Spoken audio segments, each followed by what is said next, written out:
পৌষ পার্বণ তো এসেই গেল। সংক্রান্তিতে পিঠে প্রত্যেকের বাড়িতেই হবে। তাই আমি নারকেলগুলোকে একটু রেডি করে নিচ্ছি। তাড়াতাড়ি করে নিতে হবে। 5টা নারকেল আমি এবারে রেডি করে নিচ্ছি। আজকে নিয়ে চলে এলাম নারকেল ছাইয়ের রেসিপি। নারকেল নাড়ুর রেসিপিটাও বলা যেতে পারে। আমি নারকেল নাড়ু করলে এইভাবেই করি, পাকটা আর একটু বেশি দিই। দেখুন 5টা নারকেল খুব ভালো ছিল, একদম মানে ঝুনো নারকেল বলে না সেরকম ছিল, পুরুষ্টু খুব ছিল, যার জন্য অনেকটা নারকেল কোড়া হয়েছে।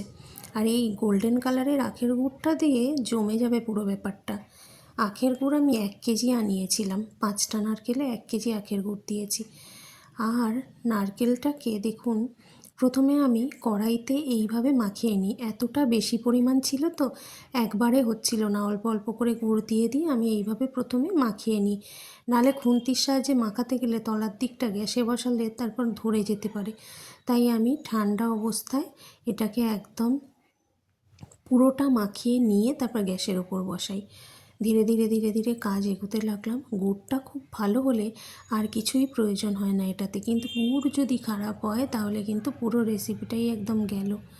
আমি অর্ধেকটা মাখিয়ে নিয়ে কড়াইতে বসিয়ে নিলাম। এবার পুরোটাই দিয়ে দিলাম। ওটা যখন একটু মাখা মাখা হলো পুরোটাই দিয়ে দিলাম।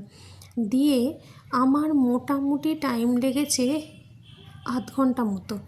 এতটা পরিমাণ জিনিস তো সেটাকে নাড়াচাড়া করে গুড়ের যে জলটা বেরিয়েছে সেটা শুকাচ্ছে। গুড়টা লিকুইড হলে যে হয়ে যায় না লিকুইড মতো, সেটাকে শুকিয়ে নিতে হবে।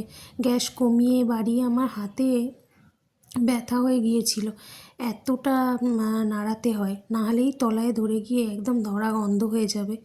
আর এইটা যদি আপনি পৌষ পার্বণের আগে, সংক্রান্তির আগে বানিয়ে রেখে দিতে পারেন, আপনার আর পিঠে করার কোনো সমস্যাই নেই। আমি এটা প্রতি বছরই বানিয়ে রেখে দিই, যার ফলে ওই 3 দিনে যা যা পিঠে করি খুবই সুবিধা হয়। আজকে এই রেসিপিটাই আমি আপনাদের সাথে শেয়ার করছি। 3টে বড় সাইজের এলাচকে ঠুকে নিয়ে দিয়েছি, আর গুড় 1 কেজি দিয়েছি 5টা নারকেলের জন্য। আর সুন্দরভাবে গোল্ডেন কালারের গুড়টা যদি আখের গুড়টা হয় তাহলে দেখতেও সুন্দর হয়, টেস্টিও হয়। কিন্তু এই জিনিসটা এমনই, যদি আপনি বেশি পাক দিয়ে ফেলেন তাহলে হয়ে যাবে নাড়ু, তখন সেটা শক্ত হয়ে যাবে। আর যদি আপনি নরম পাক দেন তাহলে আবার গুড়ের গন্ধ ছাড়বে। তাই একটু মাঝে টেস্ট করে দেখতে হবে। আর ঠাকুরের ব্যাপার হলে যদি টেস্ট করতে না পারেন তাহলে গন্ধটাকে বুঝে আর টেক্সচারটা বুঝে নামাতে হবে। যখন দেখবেন খুব ইজিলি আপনি নাড়িয়ে নিতে পারছেন খুন্তি দিয়ে, তখন বুঝবেন জিনিসটা হয়নি। কিন্তু যখন খুব যদি আপনার নাড়াতে কষ্ট হয়, খুন্তি দিয়ে এদিক ওদিক করতে কষ্ট হয়, তাহলে বুঝবেন খুব বেশি পাক হয়ে গেছে। আর কড়াইয়ের গায়ে আপনি খুন্তিটাকে চেঁচে যদি দেখেন দলা মতো হয়ে যাচ্ছে, ছেড়ে পড়ে যাচ্ছে, যদি জুরজুর করে পড়ে যায় তাহলে বুঝবেন হয়নি। আর যদি দেখেন দলা মতো হয়ে পড়ছে তাহলে বুঝবেন হয়েছে। ধীরে কাজ এদিকে এগোতে লাগলাম। এই দেখুন খুন্তি দিয়ে আমি টেস্ট করতে শুরু করেছি যে কীরকম হয়েছে কি না।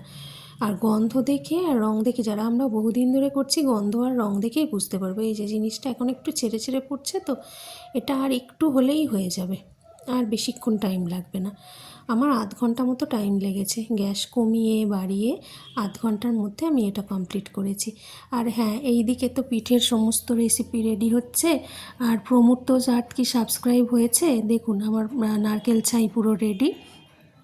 গরম অবস্থায় এটা নামিয়ে রেখেছি, ঠান্ডা হলে তারপর স্টোর করব। আর প্রমোদ আর্ট যদি সাবস্ক্রাইব করা না হয়ে থাকে এক্ষুনি সাবস্ক্রাইব করে নিন। আমার চ্যানেলে পাবেন অনেক ধরনের ভিডিও। কালারটা এসেছে দেখুন, আহা দারুণ কালার এসেছে। আর খেতেও আশা করি খুবই সুন্দর হবে। আপনারা কিভাবে বানান নারকেল ছাই আমাকে একটু কমেন্ট করে জানাবেন। সবাই ভালো থাকবেন, কেমন? নমস্কার।